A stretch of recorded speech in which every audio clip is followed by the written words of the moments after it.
अब श्री रामचंद्र जी ने बाण के संधान इस तरह किए कि एक बाण तो उसकी नाभि में लगा और अमृत सोख लिया, बाकी के सेकंड बाण से 30 बाण निकले और उसके सारी भुजाएं और सर काट दिए।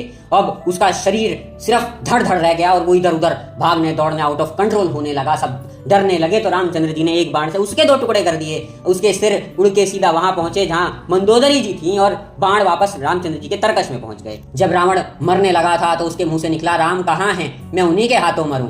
और इस तरह भगवान श्री रामचंद्र जी ने रावण का अंत कर दिया। बोलो सियावर रामचंद्र भगवान की जय। जय श्री राम। दोस्तों, आज हम लोग श्री रामचरितमानस लंका कांड चौपाई नंबर 103-104 पे हैं। अब जो ही रावण का धड़ जमीन पे गिरा तो बड़े वानर भालू उसके नीचे दब गए और अब उसकी ऐसी हालत थी जिसके बाद देवताओं ने श्री रामचंद्र जी की तरह तरह से स्तुति करी। वो कहते हैं, हे प्रभु, हे दया के धाम, हे मुकुंद, हे सारे गुणों को धारण करने वाले, हे प्रभु, हे शरणागत वत्सल, हे प्रभु, अपने शरणागत पर हर तरह से सुख की वर्षा करने वाले, दुखों को हरने वाले, निर्बल को बल देने वाले, हे प्रभु, अपने भक्तों के भरोसे की लाज रखने वाले, हे प्रभु, आपकी जय हो श्री रामचंद्र जी महाराज की जय हो। इस तरह से सब उनका गुणगान करते हैं। और ऐसे समय पे अब मंदोदरी बहुत ही ज्यादा विलाप करने लगी। जब उसने रावण का ये हाल देखा वो रोने लगी, वो पुकार पुकार के रोने लगी। उसकी ये हालत हो गई कि संभाले नहीं संभलती थी। और दूसरी तरफ राम जी और उनकी सेना में उत्सव का माहौल था। सारे देवताओं ने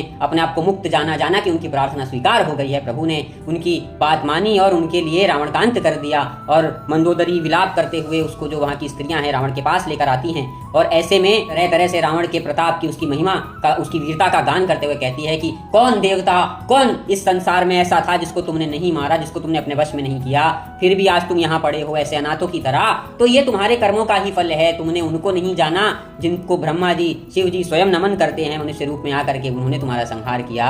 हे प्रियतमा, तुम्हारे वश में क्या नहीं था, पूरी सृष्टि, ईश्वर ने सब कुछ तो तुम्हें दिया था। अरे फिर भी तुम आज ऐसे पड़े हो, ये न्याय नहीं तो और क्या है।